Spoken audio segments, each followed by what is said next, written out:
And I've been told that you're responsible for the black collection yesterday, that you were the man behind the scenes. So it was, Students did it. I just got paid for teaching them. okay. So you have a very personal approach. So we are curious, what is your story? What are your values? When people say you're very sustainable, I say yes, I am. But you do so many things. You teach everybody. I just feel I don't do anything for anybody. I'm a very selfish man, and I would like to stay like that because I think as long as you listen to yourself and you just do things for yourself, which obviously should make you happy because you're listening to yourself, and if you're happy, then everybody around you is happy, and you can do things for others. Because if you're not self-occupied, you can look at others. People who think that they do for others are probably lying to themselves, because you're never doing anything for yourself. Others, you're always doing it for yourself. So because if you're happier, then so I think my design process, or whatever I understand about design, I don't think I knew design, and especially design was always taught in India in English, and I was a little boy from Jodhpur who always had no idea of what to say anything in English. So I got into NID because I was really a backbencher. Somebody said you can draw well and you should go to NID, and obviously I didn't draw well at all when I reached there. I figured. So in my third attempt I got through college, and when I went to the first day to the class to start stitching, I said, wow, stitching? Is that what I have come for? No. हमारे गांव में तो there are women who stitches. I can't stitch. It's like sitting in straight stitch. Now, of course, the idea of straight stitch also comes from Europe, that you have to stitch it straight. The lines have to, everything has to be straight. Whereas in India, everything is like whoa. So for me, I said, why can't I stitch like that? It still connects. So I was not rebel. I just didn't know how to respond to a situation like that. And I've been a lazy guy. And because I'm from Rajasthan, I am also very. I can use everything. I just don't like buying too many things or doing anything. I just know how to live within what I already have. Because also personally, I think my childhood has been such that I always believed in, because my father passed away very early, I accepted everything as I got it. Everything is fine. Whatever you give me, I'm okay with it. And I will work through it. So design started like that, and I always, when my teachers asked me to make a garment, I made a garment with a double-sided tape. It was beautiful. It was a good joinery. If I put that in a show now and I say I've done this, I will win an award, innovation award for it. But then the teachers wouldn't let it, because how long will it last? And I would say, I didn't know, let me wear it. So I can only tell after 5 years that it will last for 5 years, but you can't ask me now, which is what they did. So I wasn't a rebel, I just continued doing what I did. The strength I have is patience. I can let people speak and I will wait for my time to come, which comes. There's a song also which has come out in my life, which is called Apna Time Aayega. So I'm waiting, my time will come another 30 years or something, but when I finished the NID, I decided I won't be part of fashion. And I went to UK to study. I got a scholarship just walking on the street. I got admission in the college walking on the street. I came back, left the college randomly in the middle, and I came back and I started working with the tap sector. I started teaching in lift, whatever came across my way, and that's how we.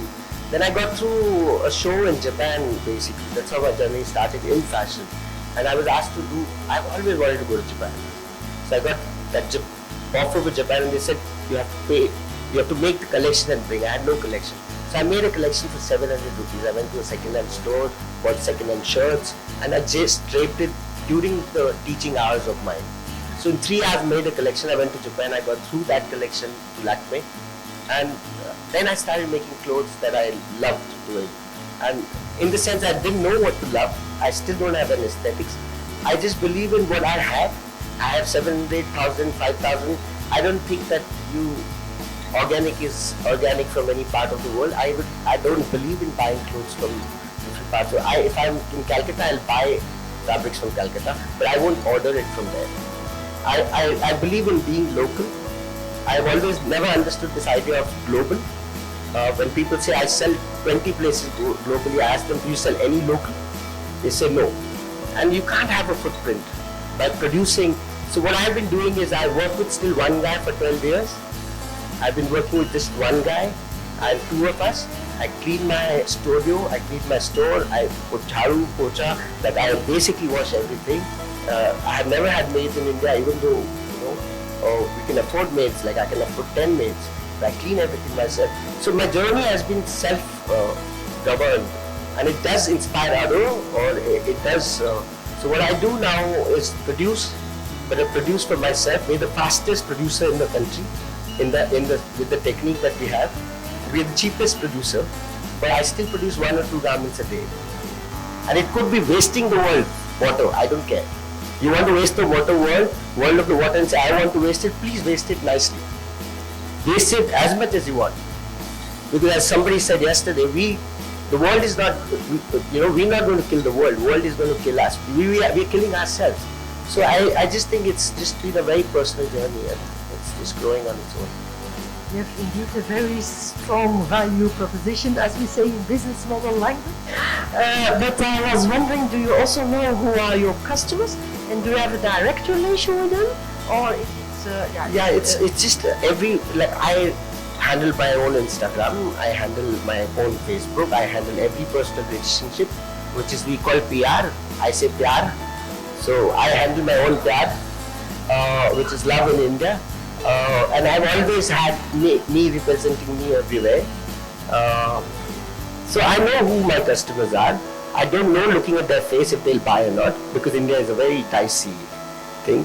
But you talk to somebody, and even if they can't afford, they're my customers because I can afford to give it to them. Because my production is so cheap that I can easily give it to people. So I can make customers for myself, and then they buy. So I'm always looking at people. Also, my clothes can be made by people. So I've taught 35,000 people how to do what I do. So I have people who buy from me, and then they start selling and start making what I do. And next to me only. So I've gone to exhibitions where 5 people are selling what I do. And more expensive than me, and they walk out with more money than I'd make. But again, you have to understand that money doesn't make you rich. What makes you rich is travel. I've traveled close to 40 countries just by what I teach, and I don't have to pay.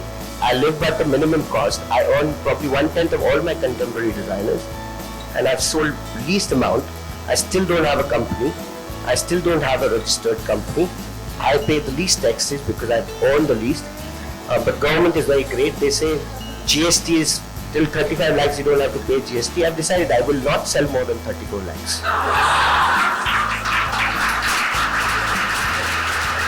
So, the answers are there. The answers are there, clients are there, you my client, all of us are my client.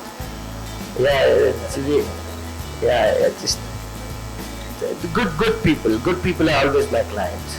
I think you have a very strong business model. Yeah, you control everything, and in a smart way. So, and also, I think that's typical also for creative people and companies, that growth means something else than in the traditional industry. As long as you can keep the control and there is a balance between the creative and the business side, then you're happy. That's what I understand. Yeah. I think it's just your happiness. It doesn't matter what anybody else. If you're happy, everybody else around you is happy, and that's how it goes.